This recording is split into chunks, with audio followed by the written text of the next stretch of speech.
Welcome to another patient interview. What patient number did you say? You're in the 6101. 6101.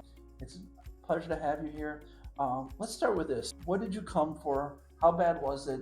And how has it affected your life and your well-being? So why don't you kind of just give us... We went to another chiropractic doctor, and it was okay. Okay. The wife wasn't getting what she needed out of it, so she chose to come somewhere else. So I let her kind of investigate it first, make sure it worked for her, and came in. So make the decisions. Yeah, so it was. I was getting by. I wasn't getting any better. It was just kind of getting by, Okay. and so we chose to try something different. We came here, and 3 years later, here we are every week.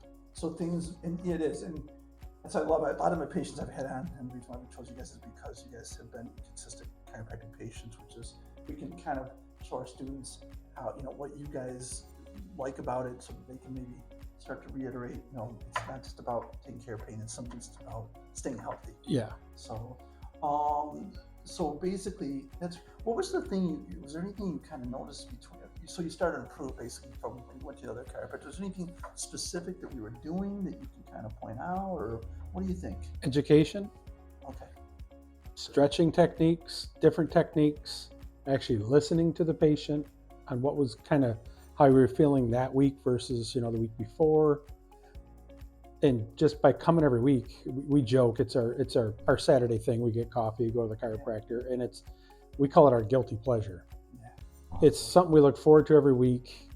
You leave, you feel great, and everything we've had done here versus other places, it continues. And it's the education part. Like I said, if you got something bothering you, whether it's you or Dr. Sutherland, explain things a little bit different and how to kind of do this. Having your patients understand, big deal. If we understand that as chiropractors, but for you guys to understand it, and I've had other chiropractors in the area that basically say to me, like, what are you doing over there? Well, you're educating them. Well, they're not going to understand. Well, that's a cop-out. You need to take the time to basically figure out how to reach the patient, and that's what our mission has done. It's good to do these things because it's good to see that what I intended to happen is happening. So well, there's a difference between educating and telling. Yeah, 100%.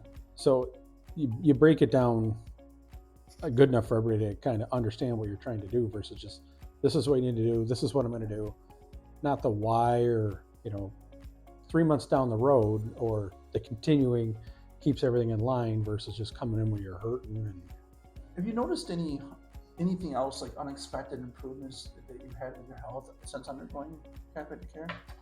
Just you feel better. Okay. You look forward to it, you get adjusted, and you feel better.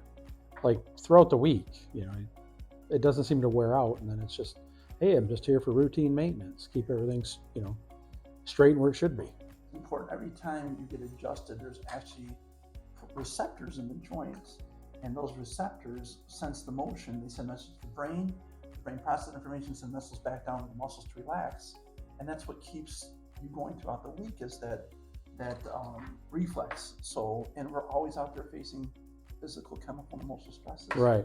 All right. What advice, as a patient, can you give the students that would encourage them to also recommend or go about explaining to their patients why it's important for continued care? What would be the best thing you could recommend?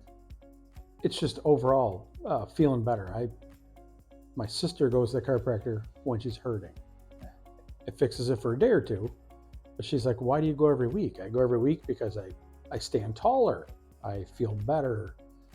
I actually got a coworker to start going to see a chiropractor more regularly because I admit I go every week and I love it. And it's just like I said, it's a guilty pleasure because it's all about me. I want to feel better. And you bring up a good point.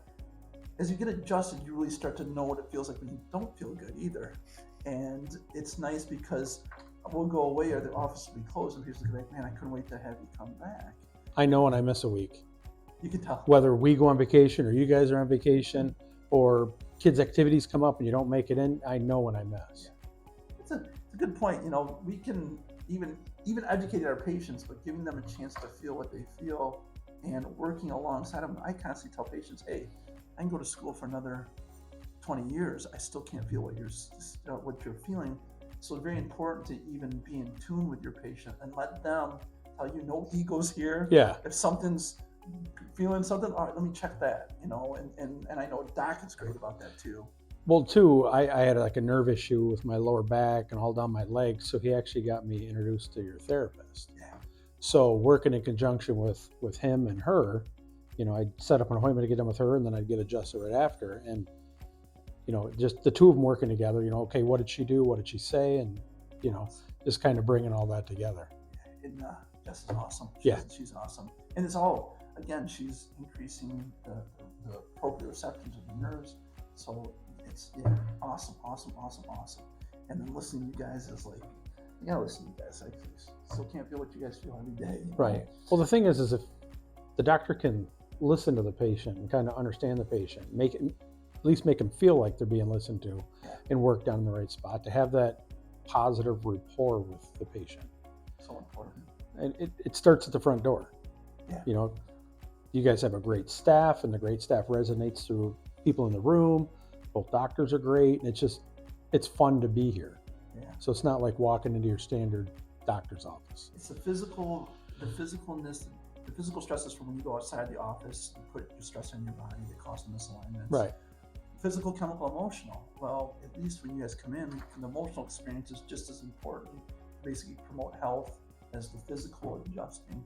So that's a great point. And it's been so cool. Patients have consistently talked about like how when we come in here, people know your name, just the positivity. Well, they know about you too, because both my kids come. Yeah. Yes. So they've been coming for probably about a year, maybe a little over a year. Yeah. They both play sports. Yeah. They've noticed a change, and so there's always a banter with everybody, and love it. Good. I'm glad my staff is doing what they should yeah, do. no, they're great. There's not a negative thing I can say about any one of them. That's awesome. So as a patient, that makes you feel better, like you're part of the group. You know what I mean? Yep. Not just patient number 6101. Yeah, that's good. Make your patient with the consistency. Every time we've done one of these interviews, everyone's brought that up, which is part of the healing. Yeah. I just appreciate it. Sometimes you get so busy with what's going on, and you set up your office, and you want it to turn out like this, and it's been a blessing for me to hear from you guys. Well, that this is still I've been to other places where you might wait an hour. Uh-huh. And you might get forgotten about. It's just the atmosphere of the office is just kind of blah.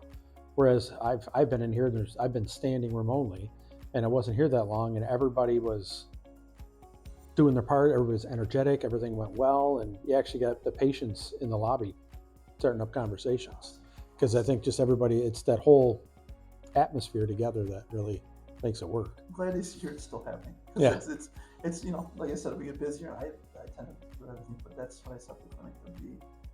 Thank you. Anything you can tell the students, and not to be negative, but is there anything you've had that where you guys make sure your office doesn't do this? Other experiences you've had at other offices that have been, well, you kind of just explained that. Yeah, you become a number. Any office you go into, whether it's chiropractic, doctor, whatever, your first impression of the place is when you walk in. Yeah. Updated office, staff that greet you, and I've seen them name almost every single person that's walked in the door. And most of them, they don't even have to, unless they're a new patient, they don't even have to guess their numbers. They know what their numbers are. It's just, when you walk into a place like this, you want to make it feel like they want you there.